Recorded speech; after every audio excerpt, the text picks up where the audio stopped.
Everybody of which has read the classic novel The Giver wonders the same thing. What if this was real? It was November 22nd, 1997, when American psychologist and author James Garvett was intrigued by this concept. His brother Lucas was a very prominent figure in discoveries relating to the social sciences. Behind closed doors, James worked with government officials using his brother's credibility to his advantage and eventually received a research grant of quite a few $1 billion to bring this idea to life. The government allowed him to close off 30 square miles of land in far North America.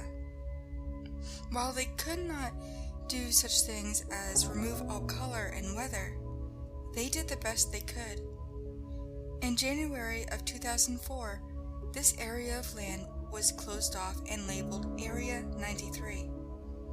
Military guards were assigned to ensure total quarantine of the area.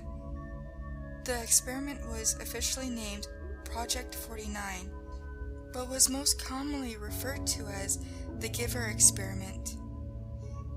In this area of land, a third or so of the selected off land was restricted from both the public and the test subjects. The government offered extraordinary living accommodations and the greatest place to live to approximately 300 white U.S. citizens. 99% accepted. Every house was exactly the same. The area was mostly flat, albeit there were a few hills, and there were designated sectors for everyday jobs and activities. These people were ordered to cease any and all communication with the outside, could not physically or vocally express any emotions, and had to use extreme precision of language. This was the result of their experiment. The first week, everything was normal. No emotion was expressed, exact language was used. As of that point, nobody had questioned any rules. Surprisingly, no warnings of broken rules had been given. The second week, a few rules, particularly the ones about precision of language, were broken. For 7 more weeks, this is mostly how it goes. People followed the rules. Most of the transgressions were made by children who were having trouble accustoming to the new way of life. The 9th week was when things began to become uneasy. 2 families began to show signs of losing their grip on the laws of the community, although these changes were slight. It took another 2 weeks for anxiety to begin to settle in. People would have small bursts of emotions, usually negative. The subjects were constantly shifting glances and could be observed having frequent outbursts in their homes. On the 12th week, one man was starting to lose his grip on his sanity. He would be observed crying when alone and was showing somewhat frequent emotional outbursts. The rest of the subjects were obviously becoming more and more disturbed as the weeks went on. The 15th week, the man who was labeled as Subject J7 began throwing mild tantrums in his home. They grew more violent over the course of a few weeks, to the point where the man was clearly on the brink of madness, throwing chairs and screaming. The rest of the subjects were also slowly descending into insanity. They could be observed having similar symptoms to J7, crying alone and having frequent emotional swings.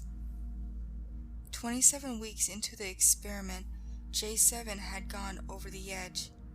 After screaming at a guard, he was taken into custody. He was not seen again. This was when the test subjects began reaching an emotional breaking point. People would cry at random and occasionally murmur unknown words and phrases. Once, a soldier was simply standing guard when he was able to hear the whispers. They said things like home and sadness. Over the course of another 10 weeks, subjects would begin saying these things louder to the point of being clearly audible. They all seemed to feel the same emotions, speaking phrases basically pitying themselves. 7 people had to be taken away and remained hidden from the community. What happened on the 6th day of the 50th week could only be described as an absolute orgy. All the citizens, after countless reports of slipping into the depths of their dark subconsciousness, let all their inhibitions go. The subjects began to strangle and beat each other to death, destroying every other living thing in their way. There were 12 suicides, 52 homicides, 37 cases of rape, and even worse atrocities. None of the test subjects were seen again. All details surrounding the experiment were kept strictly confidential until 2019, when the government released official documents about the event. However, the actual area was kept in quarantine. But in 2033, a group of civilians were permitted entry by the government in order to film a documentary. What they saw was shown in the documentary and described by one of the 2 cameramen, Dwight Forden, in his autobiography. Some excerpts from the chapter detailing the events are shown below.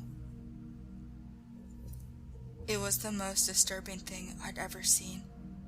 We drove through the central town, which was a complete wreck. Shattered glass covered the streets. Torched bodies had been hidden in uncovered mass graves. A statue of James Garvett had been destroyed. We moved up into the staff area where we stopped to film. It was absolutely unimaginable. Camera footage could be found covering half the building, wall to wall. I picked up one of the clipboards on the ground. What I read disturbed me.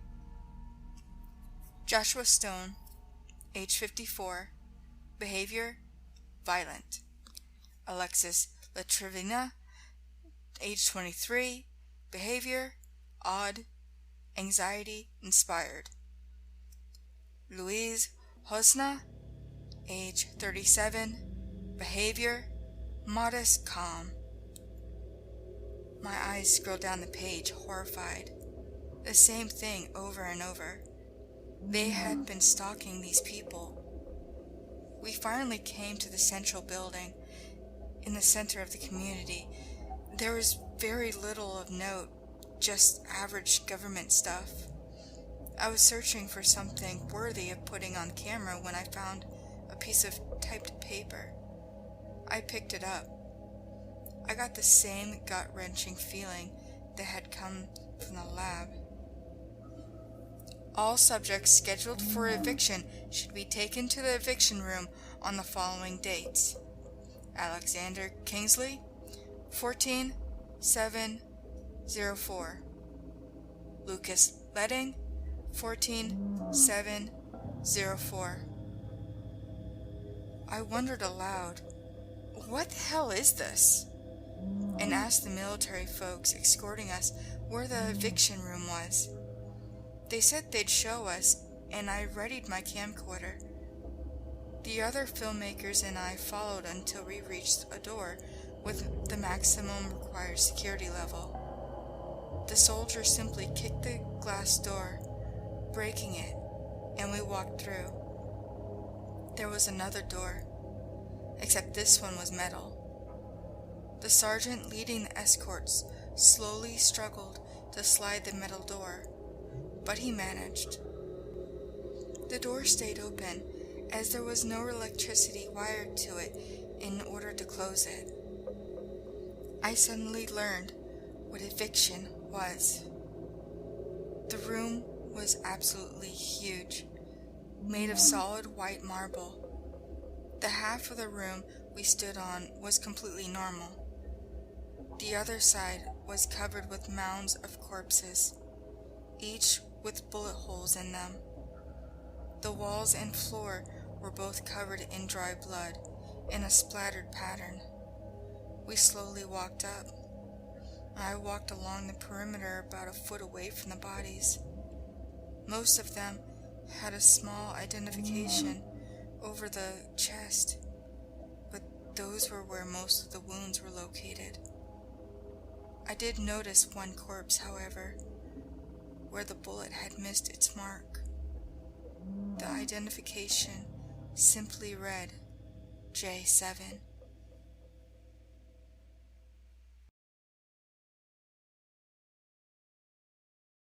Spooky, scary skeletons speak with such a screech. You'll shake and shudder in surprise when you hear these zombies shriek. We're so sorry, skeletons, you're so misunderstood. You only want to socialize.